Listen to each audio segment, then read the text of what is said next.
সহজ রাষ্ট্রবিজ্ঞানে সকলকে স্বাগত জানাই। আজকে আমরা পড়ব উদারনীতিবাদ কাকে বলে এবং উদারনীতিবাদের মূল বৈশিষ্ট্যগুলি সম্পর্কে। কিন্তু ভিডিওটি শুরু করার আগে তোমাদের বলে রাখি, প্রথম চ্যানেল শুরু করার সময় আমি এই উদারনীতিবাদ কাকে বলে এবং এর মূল বৈশিষ্ট্যগুলি সম্পর্কে একটি ভিডিও দিয়েছিলাম। ওই ভিডিওতে ব্যাকগ্রাউন্ড নয়েজ ছিল, আসলে ভিডিওটিতে বৃষ্টির ঝিরঝির শব্দ ছিল। তোমরা অনেকেই আমায় এই বিষয়টি নিয়ে পার্সোনালি মেসেজ করেছো, তাই নতুন কিছু ইনফরমেশন দিয়ে নতুন আরেকটি ভিডিও তোমাদের জন্য দিলাম। এই ভিডিওটি উচ্চ মাধ্যমিক এবং বিএ ক্লাসের জন্য উপযোগী হবে। এখানে উদারনীতিবাদ কাকে বলে এবং এর বৈশিষ্ট্যগুলি নোটস আকারে দেওয়া থাকবে, তোমরা এখান থেকে ডিরেক্ট নোটস করতে পারবে। চলো ভিডিওটি শুরু করা যাক। উদারনীতিবাদ আধুনিক যুগের রাজনৈতিক তত্ত্ব ও মতবাদগুলির মধ্যে উদারনীতিবাদ অন্যতম। অর্থাৎ বর্তমান যুগে যত গুরুত্বপূর্ণ রাজনৈতিক তত্ত্ব রয়েছে, যেমন মার্ক্সবাদ, সমাজবাদ বা নৈরাজ্যবাদ, এমন যত তত্ত্ব রয়েছে তার মধ্যে উদারনীতিবাদ অন্যতম এবং গুরুত্বপূর্ণ। ইউরোপের নবজাগরণ উদারনীতিবাদকে প্রতিষ্ঠা করে। ইউরোপের নবজাগরণ বলতে ইউরোপে যখন মানুষের মধ্যে যুক্তি, বুদ্ধি, চিন্তা চেতনার জাগরণ ঘটে, মানুষ যখন যুক্তি দিয়ে সব কিছুকে ভাবতে থাকে, তখন এই উদারনীতিবাদ প্রতিষ্ঠিত হয়। সাধারণভাবে উদারনীতিবাদ বলতে বোঝায় রাষ্ট্রীয় নিয়ন্ত্রণ হ্রাস করা এবং ব্যক্তি স্বাধীনতা প্রতিষ্ঠা করা। অর্থাৎ ব্যক্তির মতো চলবে, ব্যক্তি তার মতো খেলাধুলা করবে, তার মতো সিনেমা দেখবে, তার মতো সে কাজ করবে, যে যেখানে যেতে চায় সে সেখানে যাবে। এখানে বা এসব ক্ষেত্রে রাষ্ট্র বাধা দেবে না। যতক্ষণ ওই ব্যক্তি কোনো অন্যায় না করে, সৎভাবে কাজ করবে, ততক্ষণ পর্যন্ত রাষ্ট্র ব্যক্তিটিকে বাধা দিতে আসবে না। তো ব্যক্তির মতো চলবে, রাষ্ট্র তার স্বাধীনতায় বাধা দেবে না। এই যে ভাবনা বা এই যে আদর্শ, এটাই হচ্ছে উদারনীতিবাদ। এনসাইক্লোপিডিয়া ব্রিটানিকা অনুযায়ী উদারনীতিবাদ হলো এমন এক ধারণা যা সরকারি কাজের নীতি ও পদ্ধতি হিসাবে, সমাজ সংগঠনের নীতি হিসাবে এবং ব্যক্তি ও সমাজের এক জীবনাদর্শ হিসাবে স্বাধীনতাকে প্রতিষ্ঠা করে। তাহলে আমরা দেখতে পাচ্ছি উদারনীতিবাদ এমন এক আদর্শ যা রাষ্ট্রের অবাধ নিয়ন্ত্রণকে বা রাষ্ট্রীয় কর্তৃত্বকে নিয়ন্ত্রণ করে ব্যক্তি স্বাধীনতার কথা বলে।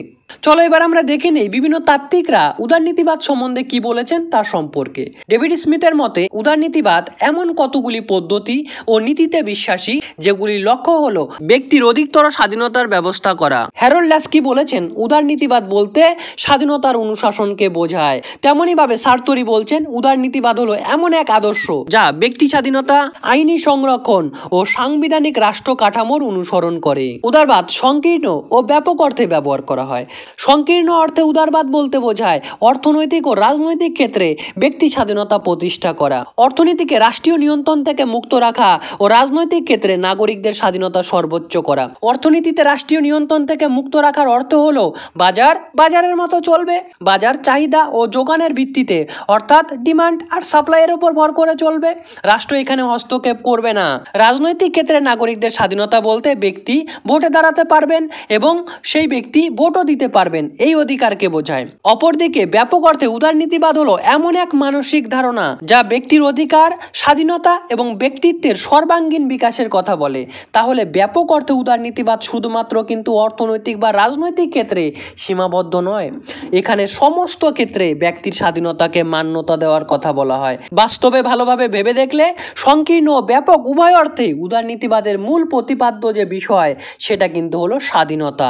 দেখো, একটা কথা তোমাদের বলে রাখা দরকার, ছোট্ট একটি ভিডিওতে উদারনীতিবাদের সম্পূর্ণ ব্যাখ্যা অনেক কিছু মিলে ব্যাখ্যা করা সম্ভব নয়। আমি যখন উদারনীতিবাদ HS, BA, MA, NET SET এই অনলাইন ক্লাসগুলোতে পড়াই, তখন কিন্তু এটি অনেক বড় করে পড়াই। তোমরা যদি বিস্তারিত জানতে চাও তাহলে আমার এই কোচিংগুলো নিতে পারো, নিচে এই নাম্বারে যোগাযোগ করে তোমরা কোচিং নিতে পারো। তবে এটাও ঠিক, ইউটিউবে যতটা পড়ানো সম্ভব হয় আমি কিন্তু ততটা পড়িয়ে দিই। চলো এবার আমরা জেনে নেই উদারনীতিবাদের মূল বৈশিষ্ট্যগুলি সম্পর্কে। 1. স্বাধীনতা। উদারনৈতিক মতবাদে ব্যক্তির মর্যাদা ও স্বাধীনতার অধিকারকে যথেষ্ট গুরুত্ব দেওয়া হয়। ব্যক্তির ব্যক্তিত্ব বিকাশের ক্ষেত্রে চিন্তার স্বাধীনতা, মত প্রকাশের স্বাধীনতা, ধর্মের স্বাধীনতা প্রভৃতির ওপর গুরুত্ব আরোপ করা হয়।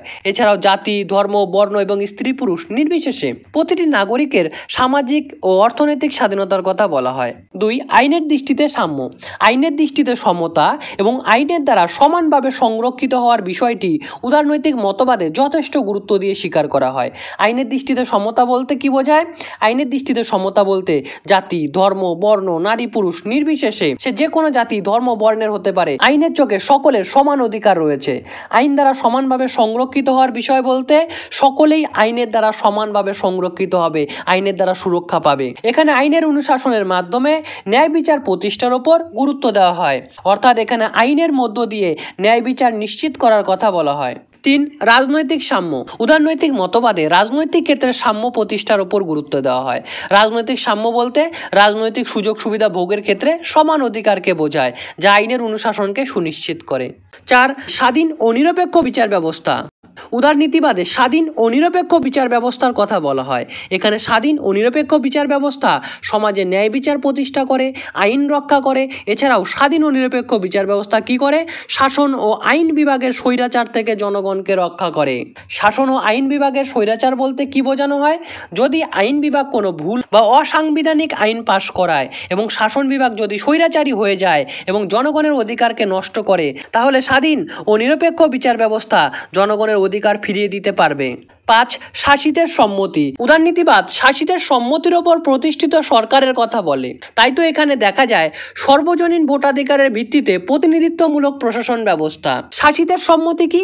উদারনীতি ব্যবস্থা যারা শাসন করবেন তারা যেন যাদের ওপর শাসন করবেন সেই জনগণের সম্মতির ওপর বা সেই জনগণের ভোটের ওপর ভর করেই শাসন করার দায়িত্বভার গ্রহণ করেন। এবং সর্বজনীন ভোটাধিকার বলতে যারা প্রাপ্তবয়স্ক তাদের সবার একটি করেই ভোটাধিকার থাকবে। 6. আন্তর্জাতিক শান্তি ও সহযোগিতা। উদারনীতিবাদ আন্তর্জাতিক ক্ষেত্রে শান্তি ও সহযোগিতার কথা বলে, তারা সমস্ত রকম যুদ্ধের বিরোধিতা করে। 7. অবাধ বাণিজ্য নীতি।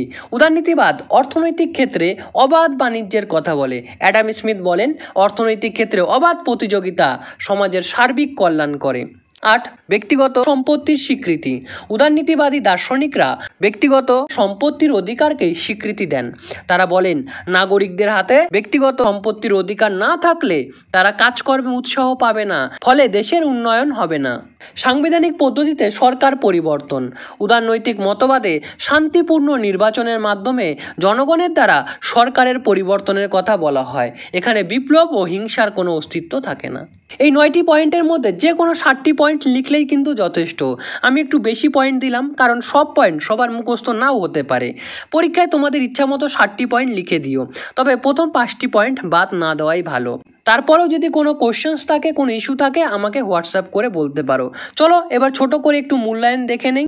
সমালোচকরা উদারনীতিবাদকে বুর্জোয়া শ্রেণীর রাষ্ট্রদর্শন, চরম ব্যক্তি স্বাতন্ত্র্যবাদী ও ভোগবাদী দর্শন এমন নানাভাবে সমালোচনা করলেও একথা কিন্তু অস্বীকার করা যায় না যে আজকের বিশ্বায়নের দুনিয়ায়, আজকের যে বিশ্বায়নের যুগ, সেই বিশ্বায়নের যুগে উদারনীতিবাদের গুরুত্ব ও তাৎপর্যকে উপেক্ষা করা কখনোই সম্ভব নয়। ভিডিওটি ভালো লাগলে অবশ্যই কমেন্ট করে আমাকে জানাতে ভুলবে না। এর পাশাপাশি ভিডিওটিতে একটি লাইক দিয়ে চ্যানেল সাবস্ক্রাইব করে আমাকে সাপোর্ট করতে পারো। ভিডিওটি শেষ পর্যন্ত দেখার জন্য অশেষ ধন্যবাদ। I really appreciate your time.